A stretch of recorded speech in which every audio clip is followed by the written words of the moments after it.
Have you ever met someone who seems stuck in a permanent state of boyhood? No matter how old they get, they dodge responsibilities, fear commitment, and live life chasing pleasure instead of purpose. This isn't just immaturity. Carl Jung had a name for it: the Puer Eternus, Latin for eternal boy. In Jungian psychology, the Puer Eternus is more than a personality trait.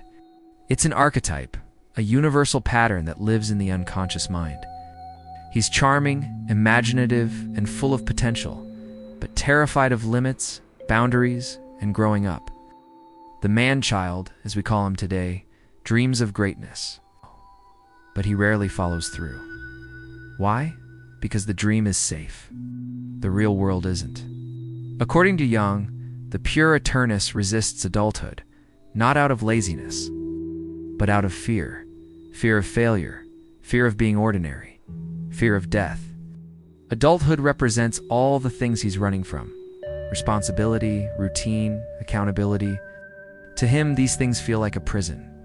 But in avoiding them, he builds a prison of his own, made of escapism, fantasy, and endless potential, never realized.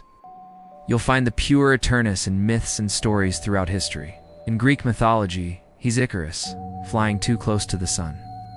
In Peter Pan, he never grows up, lives in Neverland, a fantasy world free of consequences.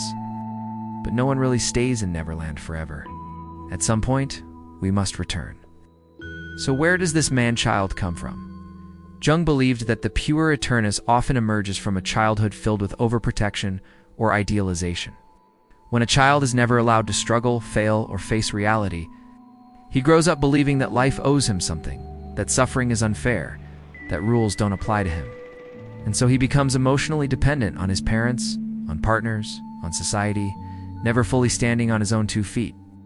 He might be highly intelligent, creative, even spiritual, but he lacks one key thing: integration. Without integration, the man-child splits. One part of him is full of light, imagination, dreams, freedom. The other part is buried: fear, shame, insecurity. He shows the world his gifts, but hides his wounds. And until he faces those wounds, he stays stuck in a loop. Next. Now here's the twist. The Puer isn't just someone out there. He's also in us. In our craving for escape, in our fear of boredom, in our resistance to responsibility. We all have a bit of the eternal boy within us. And according to Jung, that's not a bad thing. In fact, the Puer holds incredible energy, creativity, passion, spontaneity. But that energy must be grounded. It must grow roots. The journey then is not to kill the boy, but to integrate him, to carry his wonder into adulthood, to become someone who dreams and does. Jung believed that transformation begins with consciousness. When we recognize the Puer in ourselves, we begin to mature. Real maturity isn't about losing our inner child. It's about guiding him, loving him, giving him direction. So if you feel stuck, like you're waiting for life to begin, ask yourself, what am I avoiding? What responsibility am I running from?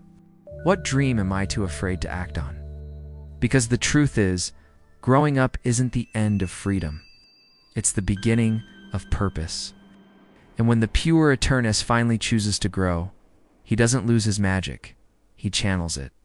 He becomes not just a dreamer, but a creator. That is the path of the integrated man.